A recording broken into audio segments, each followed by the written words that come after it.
Hello, welcome to all of you. This is the panel for New Zealand short film fiction made by students. So you're not necessarily all students right now any longer, but these were films that were made sort of during that time, whether or not they were made as part of coursework. We don't care. We just care when you know, whether you were doing this professionally or or not, really, for this category. And although before we kicked off here, everybody was saying how much they'd enjoyed everybody else's films while they've been watching them. So I'm glad you're all doing that. You won't be saying that next Sunday because we have to name a winner. So it's but for now we can all have a very nice conversation about your work, and we can take the time over the next week to watch it if we haven't already. So I'm going to kick off by asking you to identify yourselves and give us the elevator pitch. Tell us a quick bit about you, quick bit about your film. Oberon, you showed up first, so we'll kick off with you. Okay. Hi. Hello.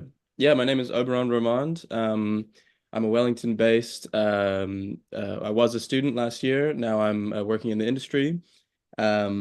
Yeah, grew up in Wellington, went to school at Wellington High School, and then during my time at Massey, right across the street, I made this film, Nokia Low.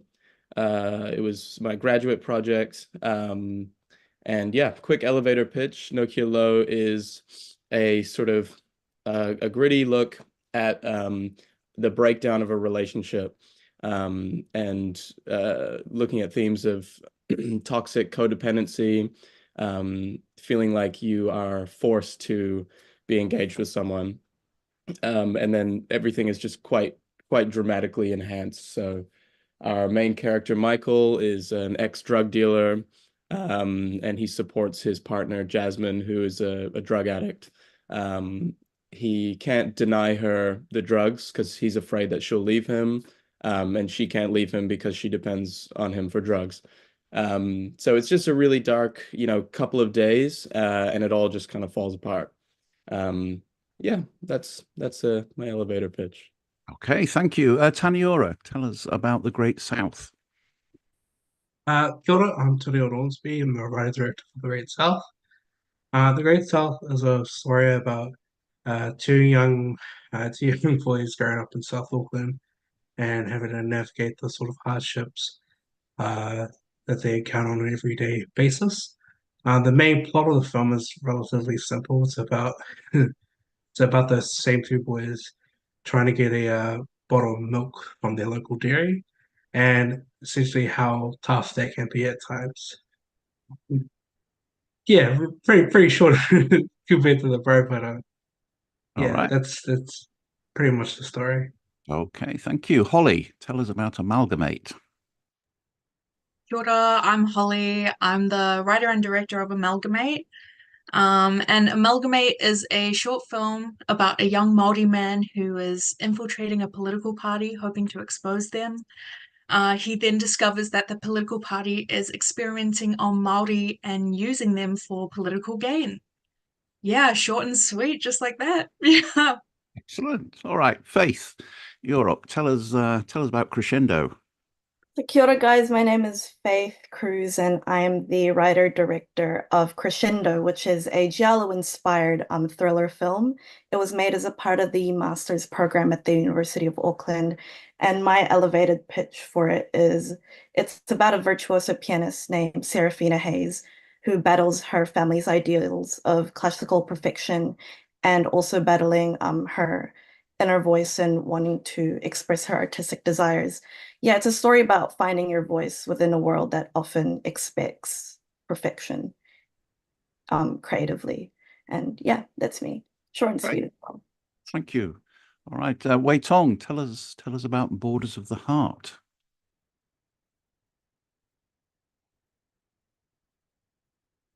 Oops, somewhere. Hi. Yeah. Yeah, I turned my mic. Hi, my name is Wei Tong, and I was an international student of Auckland Uni, and I'm the writer, director, and editor of Borders of the Heart.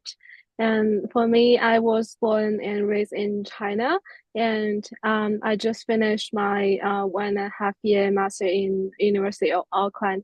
Now I work as an multimedia designer in Auckland. So Borders of the Heart is a story about a Chinese girl who moved to Auckland, and she is finding and I'm showing the way she's finding her own sexuality. And the other girl, she as means flatmate, and so I'm showing the chemistry between this girl, and also I want to show as a traditional Chinese-based cultures queer story. Yeah, thank Okay. you. Thanks. All right. So all of you, it sounds, are making stuff that in some way relates to sort of a situation that you have a reasonable, good understanding of, possibly lived experience as well.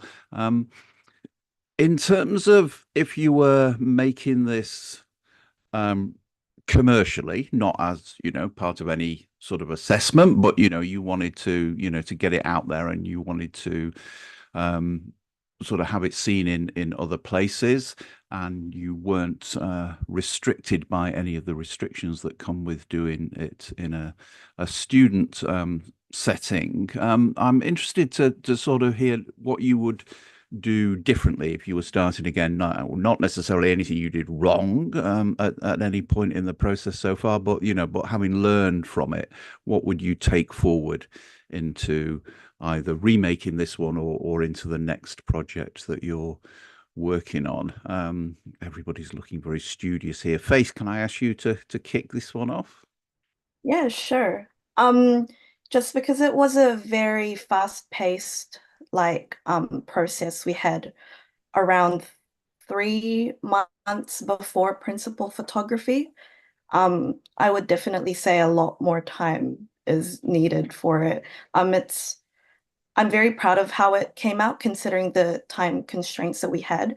But yeah, it's time. It's a lot of time, and also like finding the right collaborators as well. I was lucky to work with plenty of people from the Pan Asian Screen Collective, so I had support from them as well.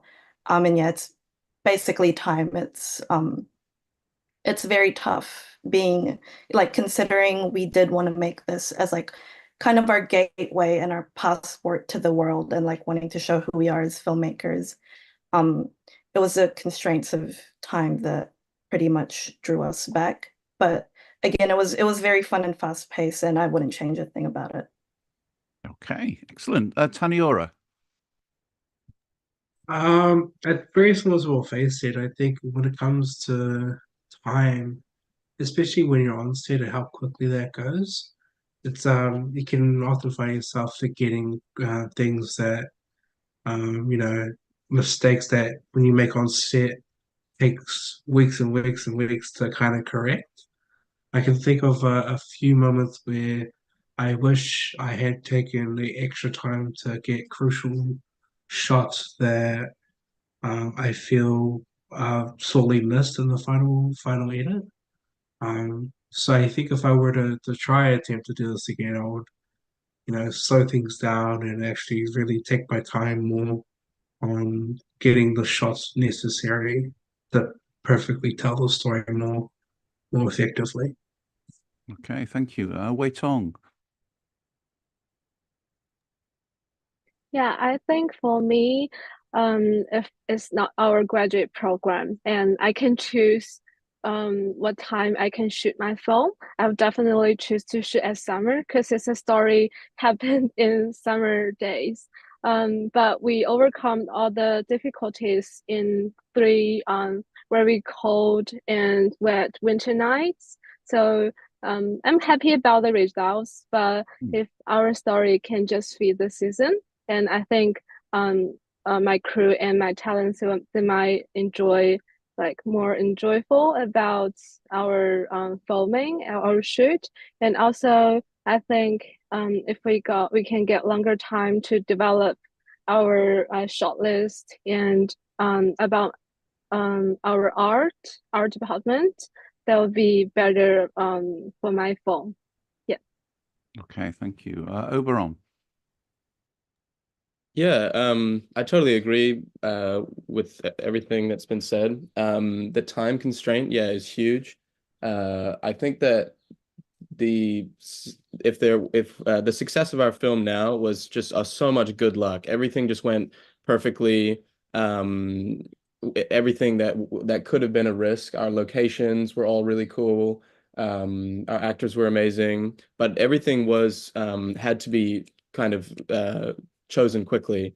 And so I think, yeah, to do it again would just be, or to have funding and resources to be able to do it like full time without any other assignments or classes in place, yeah, would really elevate it. And art direction. I think the art direction in our film is awesome. If we had money, it would be like it would just open up a whole new world.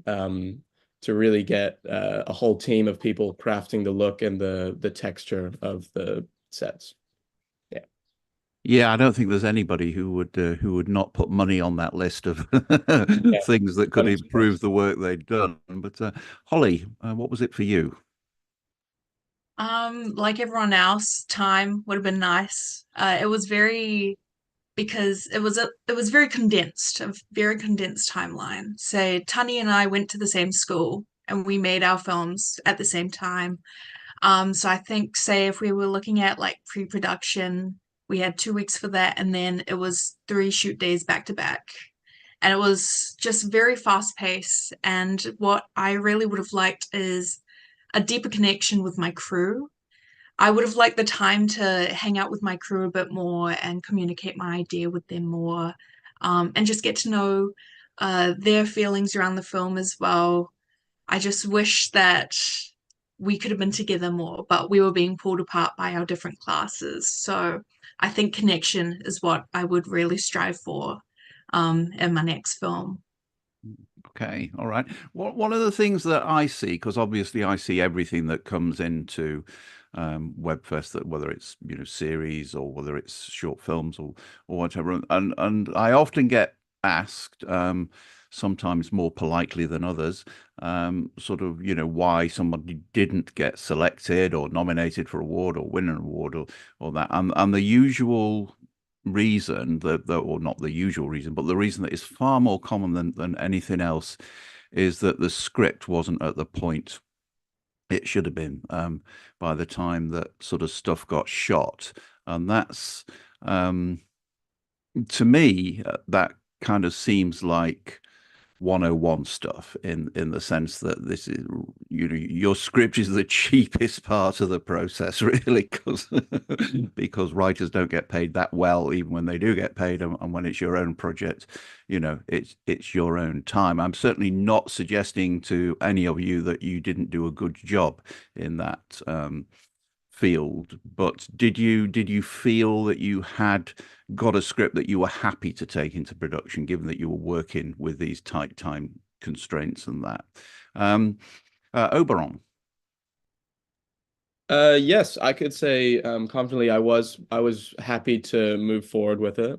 I think that my fear was that it wouldn't translate well on screen because it was kind of an inexpensive idea, but it relied a lot on really intimate performances.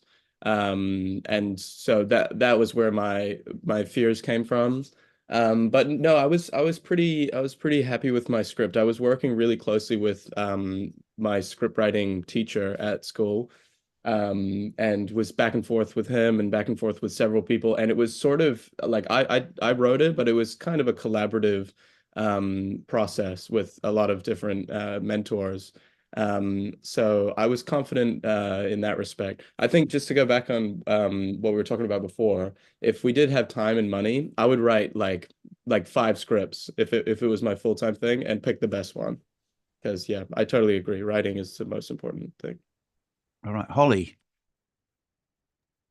I am very happy with my script going into it, but there are some things that I would definitely like to have just maybe expanded a bit more on or been able to touch things more subtly.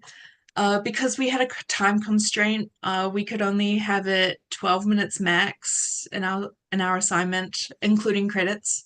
So I really had to try condense such a big, kind of like controversial idea into like 10 pages.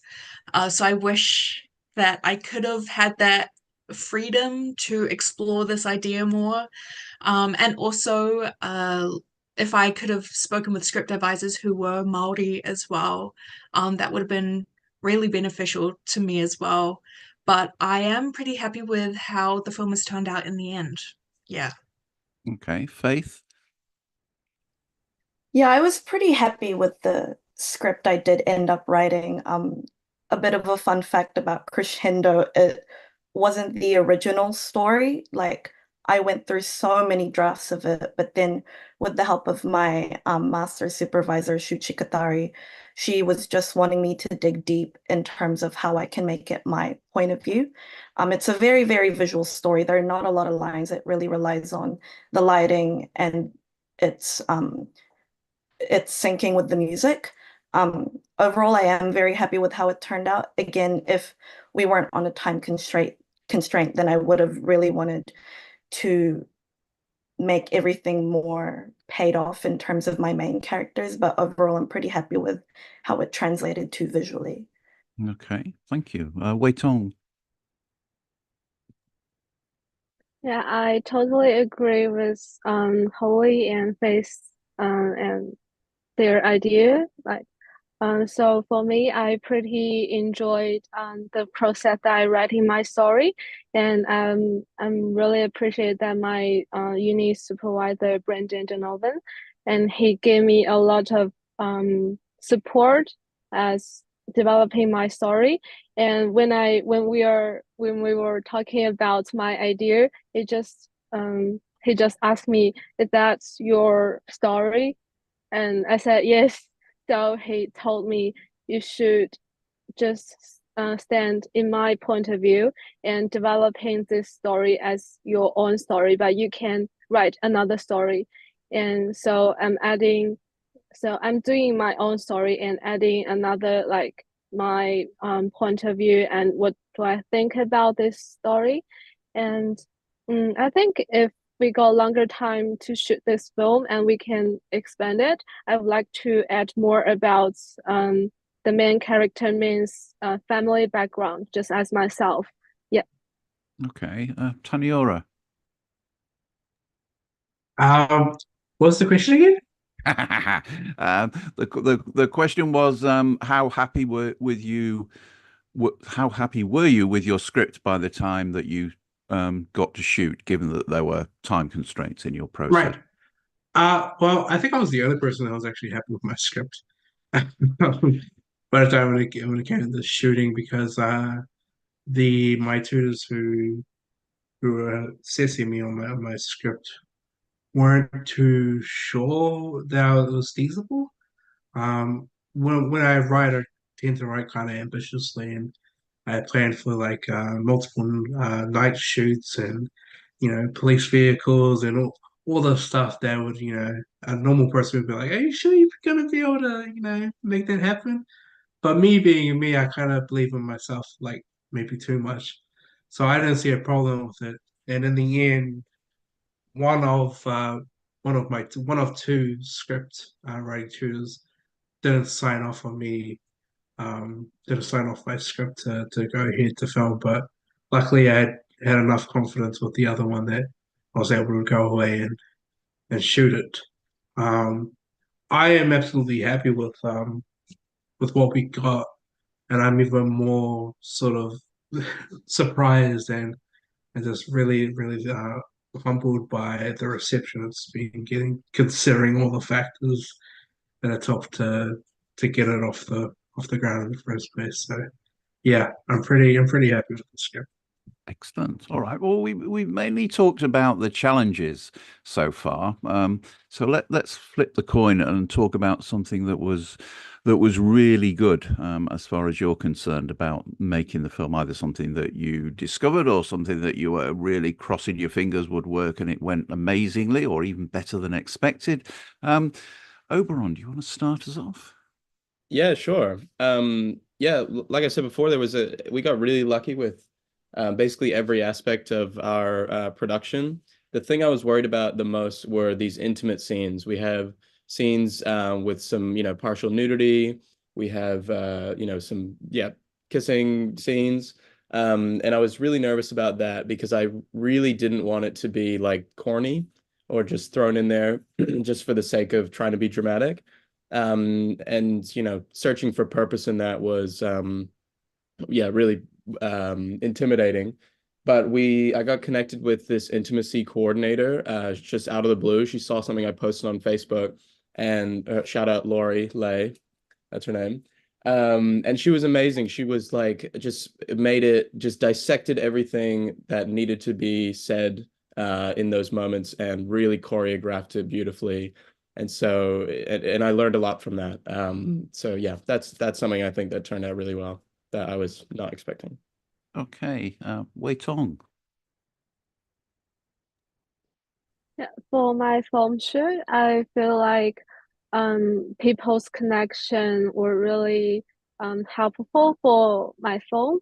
And I think everyone in this crew, they were taking care of each body, and so people can feel this warmth. And even we shoot at like limited condition at cold night and out exterior shoot, but people just like you bring up their energy to encourage everyone.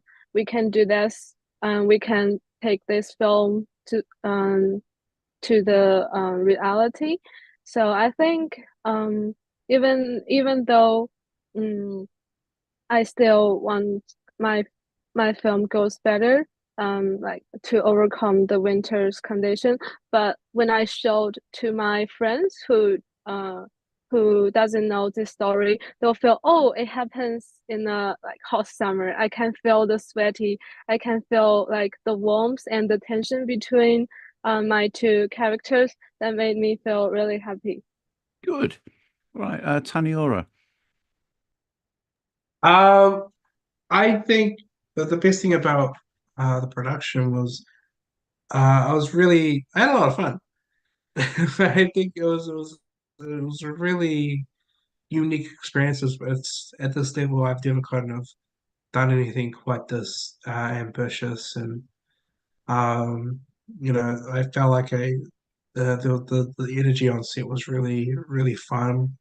Um, One of the things that I'm super happy about is being able to secure one of the key locations of the film, which was Southmore and Manurewa, which to me is like such a staple location in South Auckland, which is instantly recognizable for anyone who's from there. And it was super important for me to have that sort of iconography in my film. And the fact that I was able to somehow convince the managers of Southmore to not only let us film there, but to have a fight scene there. So I'm really I'm still surprised that they let me do the dang thing. But I'm really happy that we were able to. Okay. Thank you. Holly. I think my favorite part of the production was just a lot of seeing the shots that I imagine come to life in the moment. And I met a lot of great people who helped me bring like these ideas to life as well. Like in my film, I use a real CRT TV to have footage playing on, and it was just super cool to like see one of those again. It had been a long time, and to actually shoot practically with it, it was really incredible.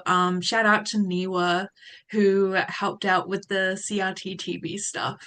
He's really great, and I really appreciated that. Okay. Thank you. Faith.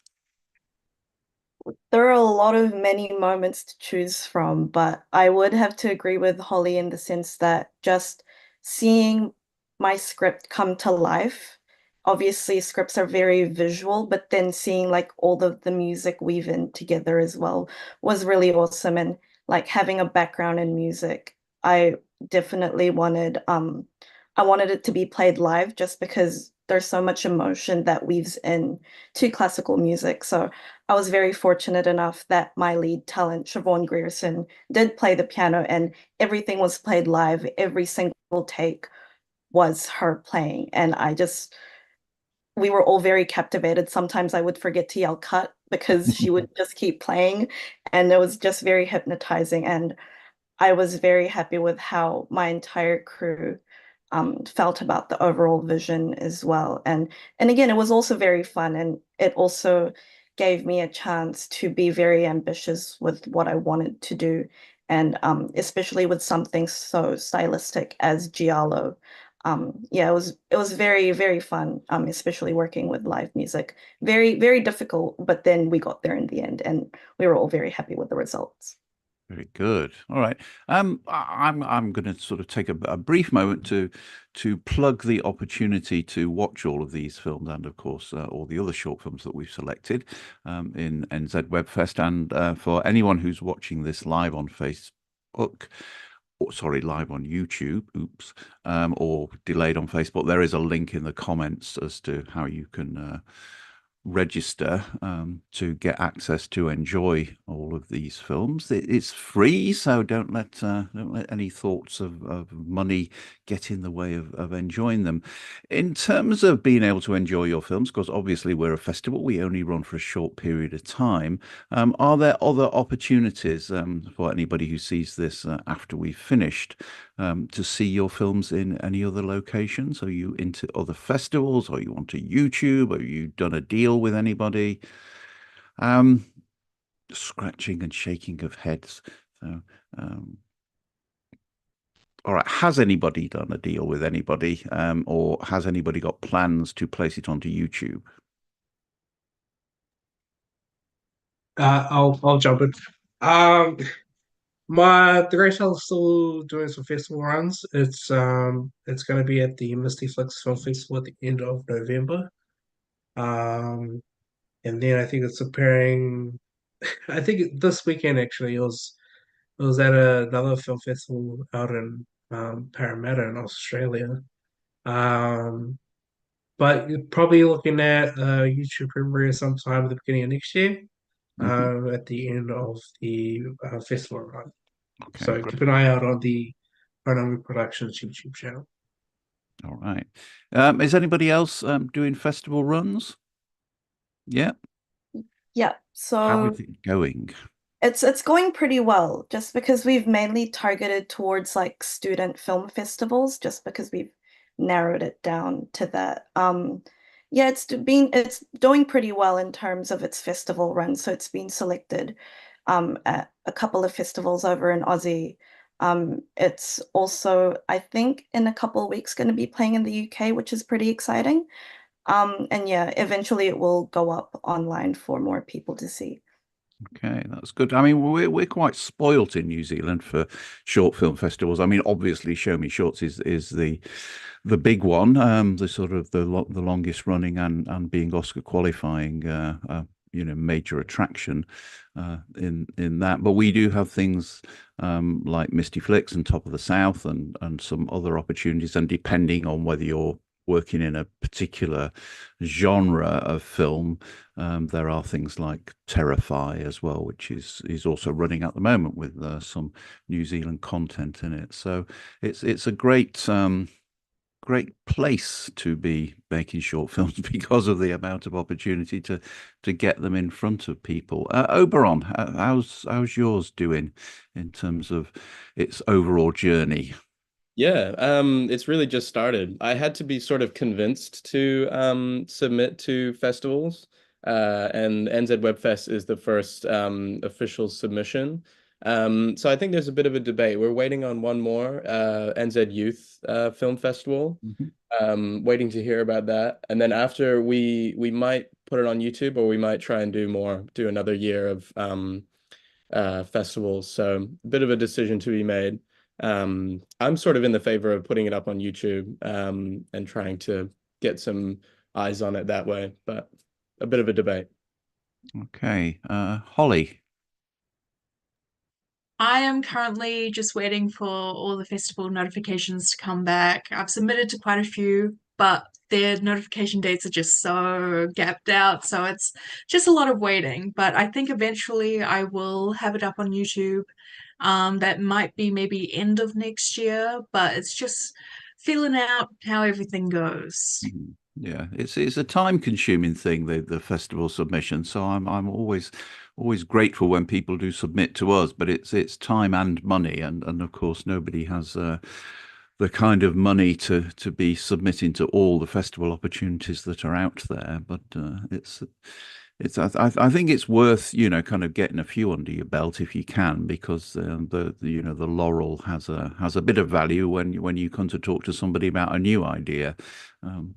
Not, you know, it's done and dusted. You've made this one at the, you know, but if you're looking for collaborators or you're looking for money, then to be able to show them laurels and selections and nominations and wins, and that certainly has a value. Wei Tong, have you started submitting it to other places? Yes. So also in the Fest is the first film festival that gave me nominations, and I've also submitted a lot of like international festivals, and also includes some China film festivals. And I think I'll also upload my film to YouTube in the future, and maybe in some Chinese websites, like same as YouTube, to let more people know about the film I made in New Zealand. Okay, all right, thank you. In terms of sort of going forwards, this is our last question, by the way. So, in terms of going forward, you've all got sort of the opportunity now to have sort of got this one under your belts and say, right, so I've learnt that I can do this. What do you want to do next? If you know, if you have the choice, you know, we're not you know, we're not in the constraints of there is this much money or there is this much time, or, you know, but what's the passion project that you want to pursue? Holly. Currently I've just submitted a pitch to Day One for their program that they do. For another, like a part 3 of this series. So Amalgamate is a part 2 to my first film, Eradicate, which is in the same universe. So I'm looking at making the part 3, which is about the origins of this political party, and wanting to explore like making a period piece film based in the 90s, not like 1800s period piece. Like looking at all the implications of what it would take to make a film based in the past, and really explore old technology more and those characters that I have in Amalgamate as well. So that's kind of what I'm aiming for right now, but we'll see what happens. We will. All right. Well, good luck with that. Faith. Yeah, same with Holly. I have just also submitted to Day One, so crossing our fingers for that. But yeah, definitely just want to keep making things. At the moment, I am more focused on producing, but I'm writing and directing is pretty much my passion, and I definitely want to keep making more really stylistic stuff because film is such a visual like thing, obviously, and it's so awesome getting to see these stories come to like even without words, if a lot of things in the visuals can say a lot about your story. So yeah, definitely looking forward to making more cool things in the future with more awesome people. Yeah. All right. Thank you. Taniora. I've spent the majority of this year developing my next project, which is essentially it's called Devil on the Gate, title pending. I'm trying to come up with a better name for it. But it's my sort of rendition on the classic story of a musician selling his soul to become an even better musician. And I'm trying to infuse a lot with my multiculture. And I'm trying to basically get some funding for that because it's probably my most ambitious idea so far. So I've been speaking with producers and stuff like that. So hopefully someone gives me some money to make it. Good luck. Wei Tong. My condition is quite different with everyone here because I was international student and now I'm holding my work visa. So I'm planning like just to do my daily job here and maybe saving money for my next project and enjoy the 3 year of spending my time making film and meet more experience in New Zealand.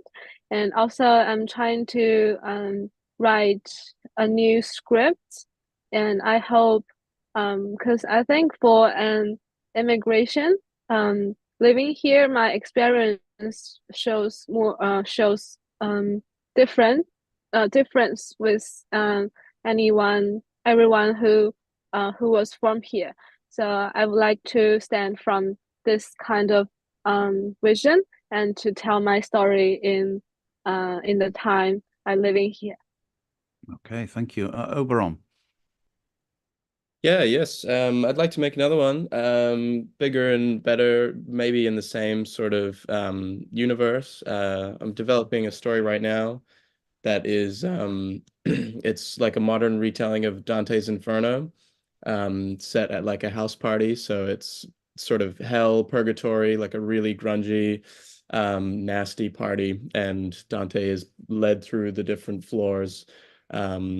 So we're trying to get some funding for that. It's still early days, but hopefully with this project, No Kilo, it's a good showreel piece to show around to people and say, hey, do you want to make something that looks kind of like this? Yeah, so just trying to hustle, get it Okay. made. All right. Well, thank you. Thank you, all of you, and good luck for the awards, which run, if you're watching this live, in a week's time, or if you're not watching this live, they may already have happened. But yeah, all the best to you for that. Thank you very much for joining us to talk about your films and your work, and it's been absolutely wonderful. Thank you very much.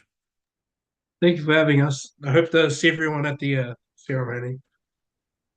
Thank you. Yeah, if I do make it out there, I haven't decided yet, but if I do, I'd love to meet you guys, and good luck to everybody. Yeah, all the best with everyone. I've seen every one of your projects, so it was really, really awesome to see more emerging voices come out. All the best, guys. Thank you for having us. It was a really good time and really great to see everyone, and I really love all of your projects. Right. Thank you. Thank you. Thank you for gathering all the amazing filmmakers together, and we hope